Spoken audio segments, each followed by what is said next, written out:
So why this topic is really important in today's time also? Because it is still the leading cause of death in under 5 children.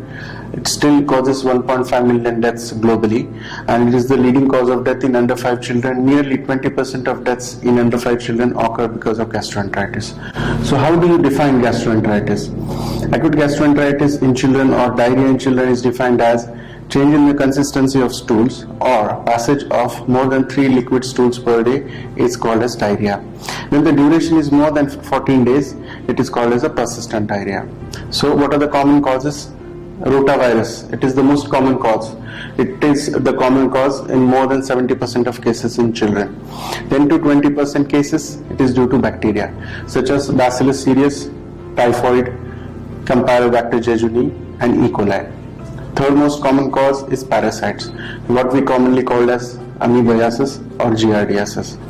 So next thing, how these bacteria or viruses enter the body, from where they enter. What are the common sources? So most common it is water and foodborne disease. So it spreads most commonly from infected food such as infected ice creams, reheated rice in the restaurants, improperly cooked meat or improperly cooked seafood. These are the common causes. What are the risk factors associated with diarrhea? Small infants, especially bottle-fed infants. Second, infants who are not exclusively breastfed. Third, improperly cleaned bottles. Fourth, improper sanitation technique and improper hand hygiene.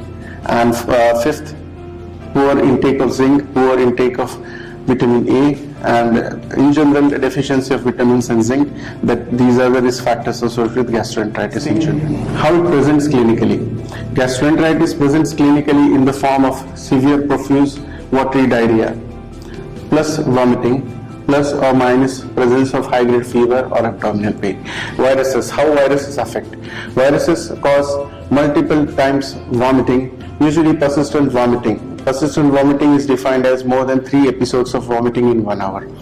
So viruses usually presents on the first day as sudden onset of multiple vomitings followed by diarrhea followed by fever plus or minus abdominal pain. Bacterial infections usually presents with high fever, abdominal cramps and loose motions, presence of blood in the stools. So these are the common clinical features associated with diarrhea. So next thing, how do we evaluate? How do we evaluate and classify the diarrhea cases? Diarrhea cases can be defined as mild, moderate or severe category. How does we define as mild dehydration? Because mild dehydration, child is very active, child is interested in taking water, food and other nutrition, and he's not that much dehydrated or weak. Still he's having diarrhea, vomiting, but he's not that much weak. Second thing, moderate dehydration.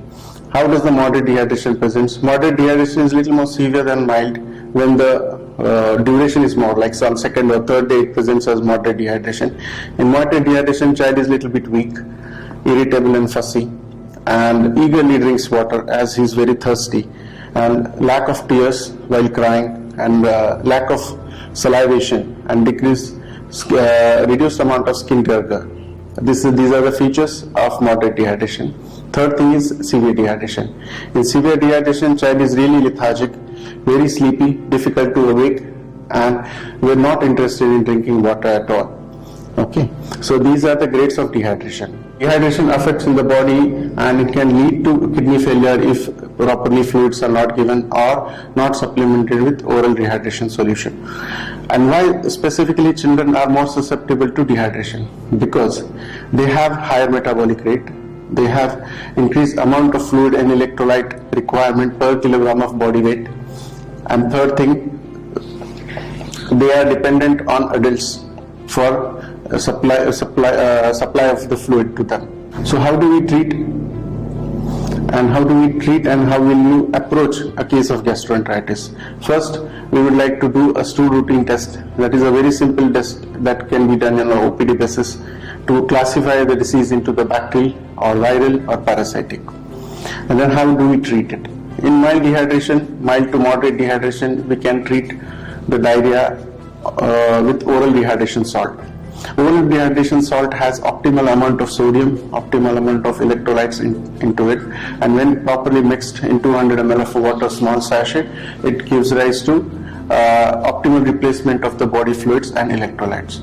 So this is and ORS in the last century, along with immunization, is considered as the second most wondering thing that has happened to the medical science, especially in pediatrics, in terms of saving how many children's lives is saved. So that is really important to start oral dehydration solution as soon as diarrhea starts. Second thing, when we start IV fluids. IV fluids are required when the child is really lethargic, decreased level of consciousness, infant especially, and with high grade fever and not taking milk or not taking any feeding at all with high grade fever. In such cases, IV fluids are necessary and that needs to be started. Along with that, IV fluids and ORS, we have to start probiotic with zinc combination. Usually comes in the market as a combination medicine. So these have a role in reducing the frequency and intensity of diarrhea by 20 to 30%. So zinc and probiotics along with oral dehydration salt and IV fluids. These are the mainstay of management of diarrhea. So what are the things to avoid? On contrary to the popular belief, what we believe that these things might reduce diarrhea, but in fact, soda, fruit juices, sports drinks, these are the drinks that actually increase the diarrhea instead of what we consider they will reduce the frequency of diarrhea, they will correct dehydration. Actually, it doesn't happen because they have high amount of sugar inside it and low amount of sodium. So high sugar causes osmotic diarrhea. Actually, the frequency might increase, and low amount of sodium content causes lesser replacement of the sodium into the body, so lesser correction of the electrolyte imbalance that happens. Thank you so much.